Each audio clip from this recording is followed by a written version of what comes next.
Hexagonal prism. இதுவும் பாருங்கள், இந்த it is test on HP எல்லா கண்டிஷனும் கொடுத்துட்டாங்க. இந்த கட்டிங் பிளெயின் வந்து பாருங்கள், மேலே பேஸ்லேருந்து 12 mm சென்டரில் 12 mm பிலோ அந்த இடத்துல கட் பண்ணிட்டு போகுது அப்படின்னு சொல்லிட்டாங்க. சரி, எனிவே இந்த பொசிஷன் எப்படி கொடுத்துருப்பாங்க அப்படின்னு பார்த்தீங்கன்னா, இதோட பேஸோட 2 வெர்டிக்கல் ஃபேஸ், அதாவது 2 ஃபேஸ் எஃப்ஏசி 2 ஃபேஸு இல்லை, இந்த ஹெக்ஸகனல் பிரிஸ்மத்தோட 2 பேஸு வெர்டிக்கல் பிளேனுக்கு பர்பண்டிகுலராக இருக்குதுன்னு சொல்லிடுவாங்க. அப்படின்னா வந்து பேஸோட எட்ஜுன்னு சொல்லியிருந்தாலும் சரி, இல்லை வந்து ஃபேஸுன்னு சொல்லியிருந்தாலும் சரி, பர்பண்டிகுலராக இருக்குன்னு சொல்லியிருந்தாங்கன்னா பாருங்கள், 2 பர்பண்டிகுலராக இருக்குது. இதை கண்டுபிடிக்கிறது மட்டும்தான் இதில், மற்றதெல்லாம் அதே தான். இங்கே மாதிரி கட் பண்ணிட்டோம்.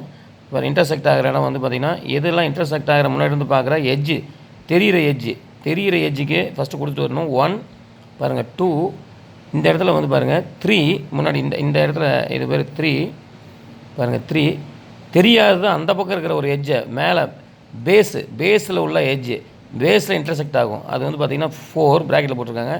அதே பாருங்கள், இதுக்கு அந்த பக்கம் வந்து ஒரு லாங்கர் எட்ஜ் இருக்குது, அது வந்து 5. அப்புறம் இதுக்கு நேர் வந்து பாருங்கள், அந்த சைடில் இருக்கிறது வந்து பார்த்திங்கன்னா 6.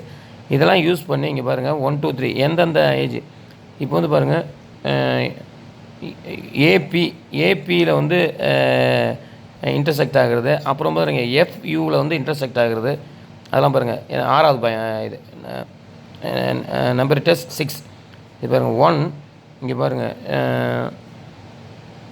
பிக்யூ அது வந்து 2. அப்புறம் வந்து மேலே இங்கே இருக்கிறது வந்து பாருங்கள் 3. அப்புறம் வந்து பாருங்கள் மேலே இருக்கிற பேஸில் இருக்கிற அந்த பக்கம் சைடில் வந்து பாருங்கள் 4 இன்டர்செக்ட் ஆகிறதுலாம் ஈஸியாக கண்டுபிடிச்சிடலாம். அப்புறம் வந்து நான் சொன்னேன், இதுக்கு வந்து பேரலாக ஒரு லைனை வரைஞ்சிடணும்.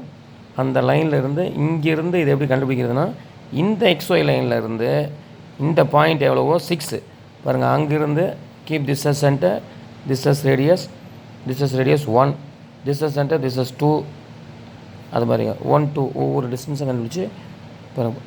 ஓகே.